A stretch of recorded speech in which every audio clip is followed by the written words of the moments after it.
Well, I want to go over what I found out about drilling out the rotors. It's not going to be a problem, actually. I'm not going to do them until I take out one of the other rotors and make a sandwich and put the one over this. Then clamp them together. This existing hole is fine. And these holes are 1/2 inch. I took a vernier caliber and measured them. They're 1/2 inch. That's the standard, I guess, on Japanese and American, I guess 1/2 inch. I don't know what the hell what they are. And these are going to go slightly into this hole, right? This little circle here, it's going to be a little wider than that. So it's going to go just into the side of this hole, and this one here, also the same thing. But that's not a problem, because you got 1, 2, 3, 4 that are holding it, which is more than enough, actually. And I've also seen where people went from 4 holes to 5 holes, and 2 of the holes were like messed up or something. Where they went into the other one. 3 is fine too, because this is clamped. As a matter of fact, you see this and this, that's for when you have to pull the rotor away from the hub because it rusted onto the hub. I mean, you only need a couple studs to really hold it in place. Really, if you had one here and one there, it'd be fine. Or one here and one there. But this would actually really be, even with this, just getting into this a little bit, it's nothing. And you don't have to fill in these holes. I saw one guy, a couple of different people, one put wells in there, and I was wondering about doing that, because they says, I know you wouldn't want to weld on this, but most people say don't weld this at all, because it's heat treated, and it's cast and heat treated, and then they mill this flat, and then they drill the holes. Don't do any wells, and it's not any kind of structural integrity is going to get messed up with just having a few more holes in there. As a matter of fact, you can cross drill all this if you know how to, take out a lot of material, and it can still work. And we're doing it the right way, but it's not going to affect the strength at all. The other thing is, when you drill these holes, you want to put a little camfer in there, a little angle, where it's got that sharp lip when you drill it. You don't want that sharp lip in there. That's what they did on this on both sides. So these holes are 1/2 inch, just a 1/2 inch drill bit. And then take a 5/8 drill bit and just touch the outside on both sides to take that edge off. Because that's a place, possibly, remote chance, there could be a stress crack. So I can use these. These aren't going to be a problem.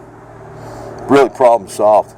What I got to do now is I'm waiting out for some brake pads, and firstly, I'm also doing some other things that I'm busy with other projects right now. But when I did the one side on that thing with the kingpins, it stopped that wobble. It's like just doing the one side tightened it up. And I was measuring the kingpins myself. We're seeing if there were difference between the new ones and the old ones, like how much they wore down. It was only like a few thousandths. So I think most of the wear was probably in the bearings and the bearing races or something. But what I probably could have done, not that this would be the ultimate fix, but you just take out a shim from one of the upper kingpins and one from the lower kingpins. Just take out the shim on each one, and that would tighten it up. It probably would have tightened it up for for maybe a couple more years or something. But I want to replace it. But this is not a freaking problem at all. So when you're drilling this and you're getting close to this and you're going into that, though, if you don't have a drill press, that drill is going to wander off on you. So, but I have a mini end mill, so I can clamp this down and do it.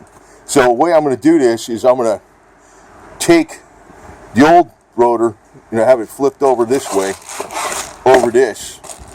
I got a bunch of wood clamps with the rubber feet, clamp them together real tight. This hole is exactly right. I'll put the drill bit in there, a 1/2 inch drill bit.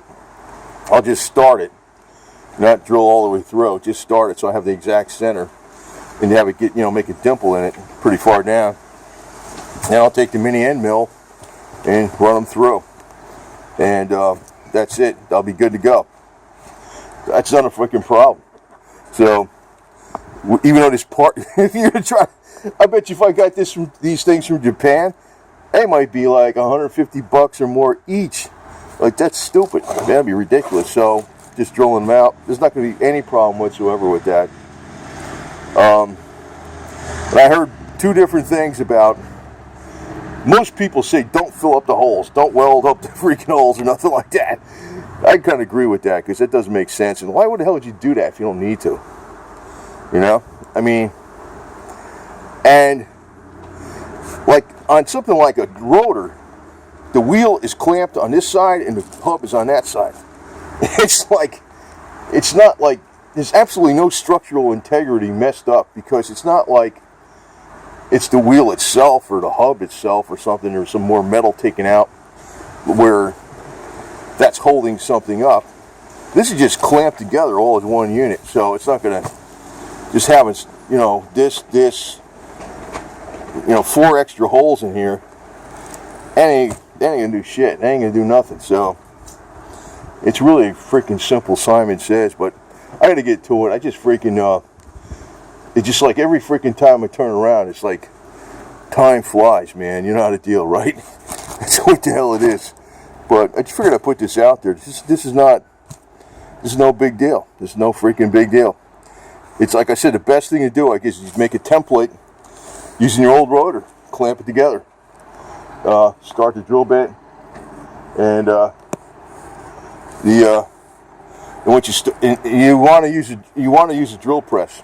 But yeah, you can get away without it too. But in the case like when it's right next to this, using a regular hand drill, it would try to do this, get into here.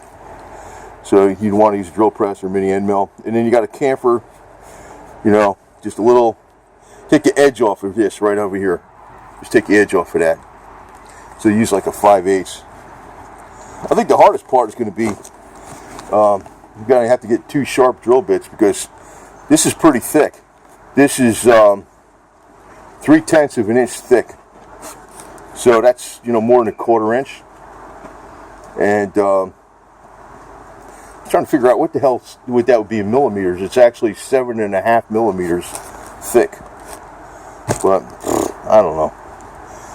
You know, I think the Japanese kind of took some of the American SAE measurements, because this is not a 13 millimeter hole. It's not a 12 millimeter. It's a 1/2 inch. It's a 1/2 inch.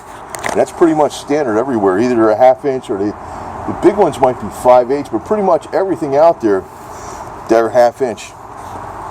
So 1/2 inch drill bit and you're done. I mean, you know, you gotta take your time though, make sure you get it accurate. But something like this, like, oh, I want to say this: if you got a wheel or you have a hub and you're drilling this out, that's definitely got to be way more accurate. Like if you're, you know, 5 thousandths off or something, that's not going to matter with this rotor. But if it's a hub and you're 5 thousandths off and it's not like perfectly round in there, like you don't want this off a lot, I mean, but it's got to run through the caliber and the disc brake pads. But, and also, you know, it's part of the balancing. But this is not,